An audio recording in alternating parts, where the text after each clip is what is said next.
Welcome into press coverage. I'm Dan Hope, joined by Chase Brown here on this Christmas Eve. So you might see background a little bit different behind me than usual here in my parents' house for Christmas. But the news never stops, and it certainly has not stopped in the last 24 hours for the Buckeyes. As Ohio State, it had been kind of a quiet start to transfer portal season. I think maybe guys kind of waiting to see what would happen in that college football playoff game. Want to make sure that Ohio State's coaching staff wasn't going to change or anything going into next year. But over the past 2 days, Ohio State building off the momentum of that big win over Tennessee and landing not one, not two, not three, but four commitments over the last 24 hours. Ohio State had got its first commitment last week from Minnesota offensive tackle transfer Phillip Daniels. On Monday, within a span of, I think, 2 hours, it lands free commitments from former West Virginia running back CJ Donaldson, former Idaho State defensive end Logan George, and maybe the most exciting of all, former Purdue tight end Max Klare, the number one tight end in the transfer portal. And then another huge addition on Tuesday as Ohio State lands former Rice offensive tackle Ethan Onianwa, who some people also consider to be the best player at his position in the transfer portal. So I think Ohio State fans were certainly hungry for some news in the transfer portal, and the past 24 hours have certainly delivered. Yeah, absolutely. I think that 2-hour window you described was one of the more chaotic experiences we've had working together, Dan, in my 3 years here, because it just all happened at once. It was like this avalanche of news, these avalanches of commitments. And yeah, it was a very entertaining couple of hours in terms of covering that. I also think that it was a fun couple of hours for Ohio State fans who, as you had said, been waiting and waiting to see what Ohio State was going to do in the transfer portal, particularly on the offensive line. And now that Ohio State has landed two of those commitments, I think that kind of settles some of the nerves people may have had, knowing that Josh Simmons is going to the NFL, knowing that Seth McLaughlin may also make that same decision. I don't know if that's yet been official, but the assumption will be that he will go. And then also Donovan Jackson and Josh Fryer, you're starting to look down the line. You're like, who's going to be there next year? And so when you have those transfer commitments come in, I think that definitely gets some excitement going for what that offensive line could look like next year. Yeah, I did clarify a few weeks ago, and Seth McLaughlin does not have another year of eligibility that he can use. So Ohio State is going to have to replace four starters on that offensive line next year. And certainly, I remember I reached out to you and our Andy Anders and Garrick Hodge a few weeks ago and was like, hey, what do you guys think are the biggest needs for Ohio State in the transfer portal? And we all unanimously agreed. Offensive tackle, offensive tackle, offensive tackle. And so that biggest need has been addressed now. I think Ethan Onianwa, somebody who was a really good player at Rice, going to be able to step in and be that left tackle next year. Phillip Daniels didn't play as much at Minnesota, but came on strong late this season. An Ohio guy that still got 3 years of eligibility. I think he's certainly going to be a candidate to take over at that right tackle spot. And so I think, this really shores up that offensive tackle depth chart where you really didn't have any great options, especially Zen Mahalski choosing to enter a transfer portal. It was kind of a Bosa shrug of who is going to be the starting offensive tackles next year. So now you've addressed that number one need for sure in the transfer portal. I still think you're probably looking for one more offensive lineman at least, maybe a guard who can come in and compete on that interior offensive line. Potentially even a swing guy who could play some tackle as well to bolster depth there. I think you'd like to add one more offensive lineman, but I think Onianwa and Daniels is a really strong start with two starting caliber guys at that position. I think, maybe a position that we didn't necessarily expect Ohio State to be a huge player at the portal was tight end because, Will Kazmarek does still have another year of eligibility. Jelani Berman is expected back next year. Bennett Christian's expected back. You've got and Nate Roberts, Brody Lennon coming in, Max LeBlanc. It wasn't a huge position of need, but I think Max Klare is one of those guys, much like when they were pursuing Dylan Thieneman, also from Purdue. He's one of those guys that you don't necessarily have a need at that position, but you go out and get this guy anyway, because you're talking about a guy who was one of the best tight ends in all of college football this year, had over 50 catches, was the number one tight end in the transfer portal. Looking at his exact stats now, 51 catches for 685 yards and four touchdowns.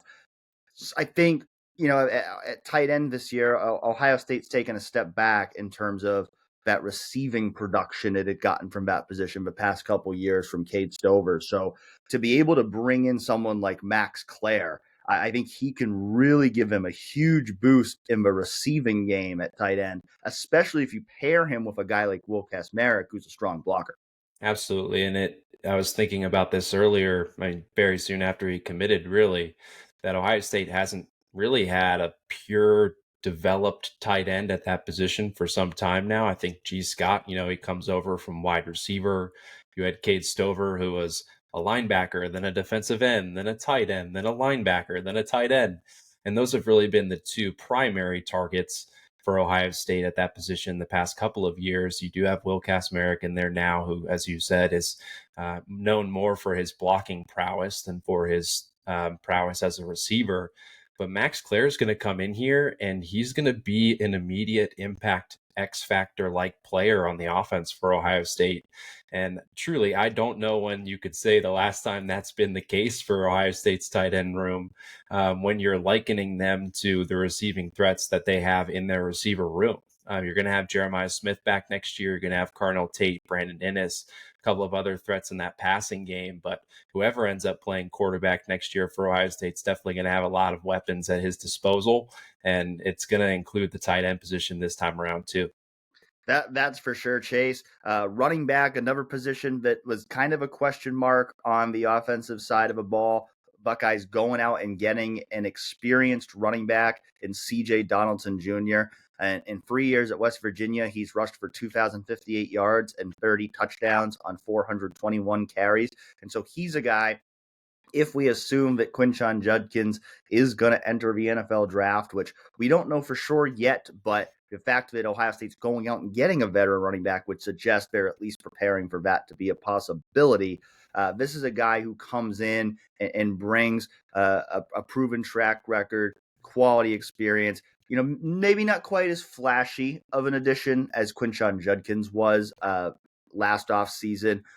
Maybe not even as flashy of an addition as a Justice Haynes would have been from Alabama. But I think this is a guy who gives you the experience. You're talking about a 283 pounds would really be something at running back. But 238 pounds, kind of a big bruising back who can kind of be that load carrier type of guy next year. And then, pairing him with the likes of, James Peoples, who we expect to play a bigger role next year, or, potentially even some of the other younger guys, whether that be Sam Williams-Dixon or a freshman coming in like Bo Jackson and Anthony Turbo Rogers and Isaiah West.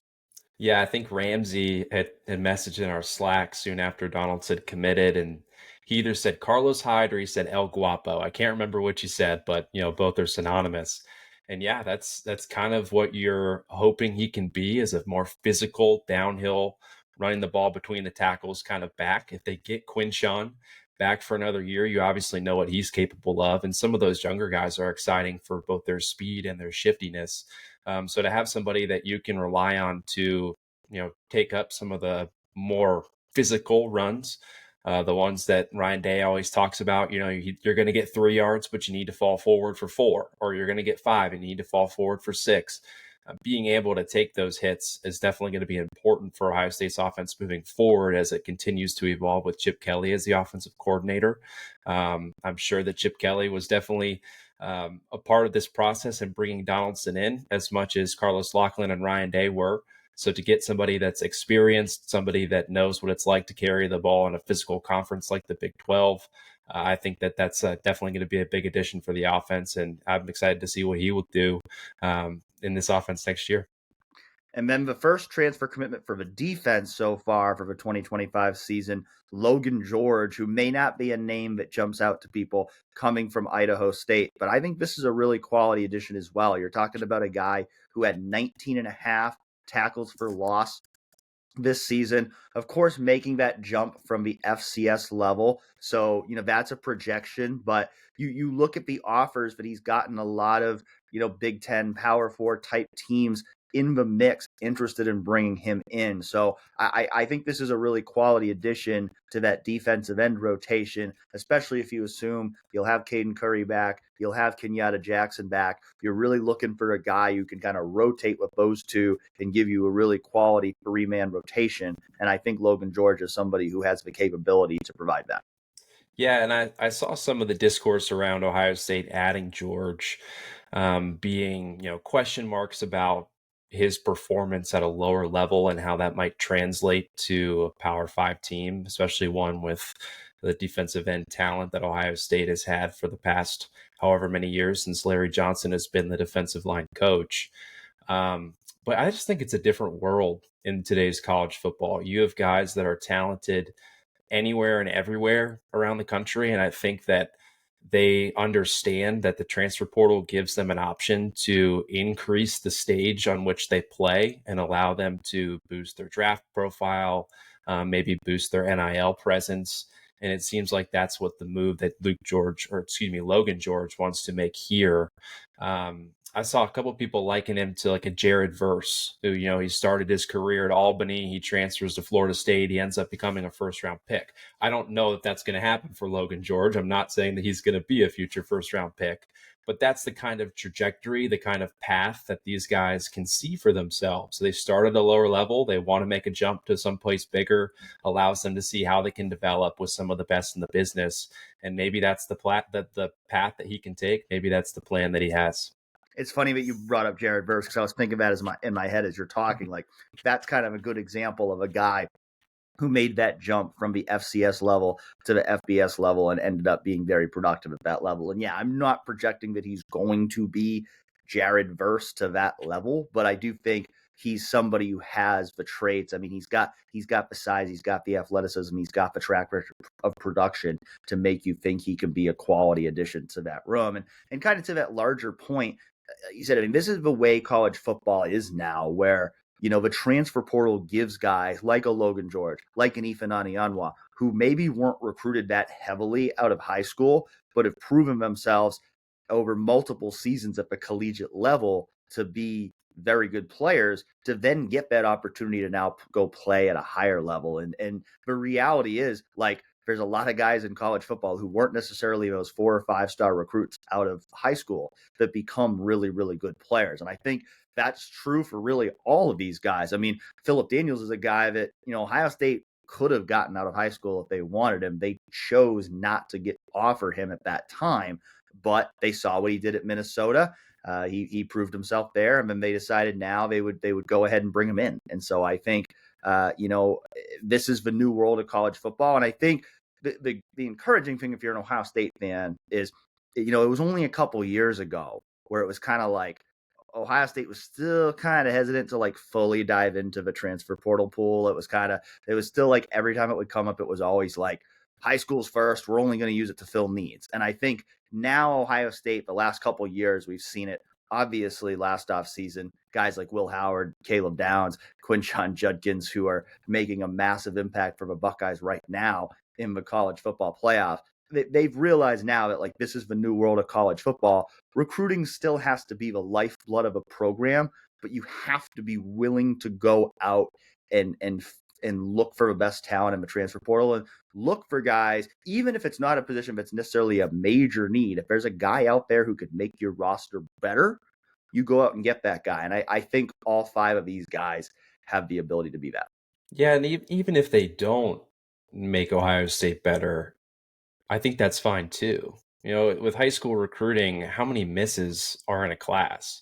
And I think the same can be said for transfers. If Ohio State wants to find the best players, they probably need to take some swings, and sometimes they're going to miss. And I think that that's fine. We've seen them miss a couple of times. We've talked about like Victor Cutler, for example. It's like, I don't even really remember him getting many snaps at all when he was here. There's been some other guys too, Jahad Carter on the defensive side is another example. Keenan Nelson Jr. is back in the secondary now from South Carolina. And I just think Ohio State those guys are examples, but I do think that we'll see more, I guess, more common examples in the future when Ohio State is taking these risks and is bringing in more transfers that they think these players can fill a need. And if they don't, then that's fine too, because they do have that recruiting aspect to kind of back it up. You bring in these guys who are developed elsewhere who think you can contribute immediately. And if they don't, then they also have some of these freshmen, sophomores coming up through the program that can maybe make an impact in their place. And so I think that we may see Ohio State take some bigger swings, maybe miss a few times, but all the while they're working to find that successful recipe on both sides of the ball. And to that point, I don't think Ohio State is done adding transfers. At least it shouldn't be done adding transfers. I think, I think to me, a couple positions that jump out. I mean, I think one that's on a lot of fans' minds right now, especially after, Jaden Fielding came up short in his only field goal attempt against Tennessee is a kicker. I mean, somebody who's got a stronger leg, who gives you a better opportunity to make those 50-plus yard kind of field goals. Haven't really, seen Ohio State make a big push for anyone yet at kicker, but you would think that's a position they're still going to want to upgrade at. I think a defensive tackle would still be a position where you'd like to add some reinforcements. Any other positions that jump out to you, Chase, is where Ohio State might need or at least should add another transfer? I think it depends on what happens with the quarterback position here and moving forward. Aaron Nolan's in the transfer portal. You're losing Devin Brown as well, who's in the portal. Will Howard's going to graduate. So next year you're going to have three guys in there. You have Julian Sayin, Lincoln Keenholz, and Tavian St. Clair. And if Lincoln decides to enter the transfer portal, all of a sudden you have two guys. Neither of them have any experience, and Lincoln doesn't either, but I could see Ohio State, depending on what happens moving forward, and even honestly, if nothing else happens, if it's just those three guys, maybe they go out and they try and add somebody, a veteran backup, a Tristan Gebbia type that they added a few years ago, or Nick Chugunov, like guys like that they can bring in that they're not really competing to be the starter, but you also know that if worse comes to worse, you could put them in there and they'd be serviceable. Chris Chugunov. Chris Chugunov, Gotta yes, put some excuse me. respect on Chug's. Yeah, no, I think you're absolutely right. I mean, I think even right now, like, obviously the hope would be to keep Lincoln Keenholz, to keep, at least two guys that are not freshmen coming back from this year.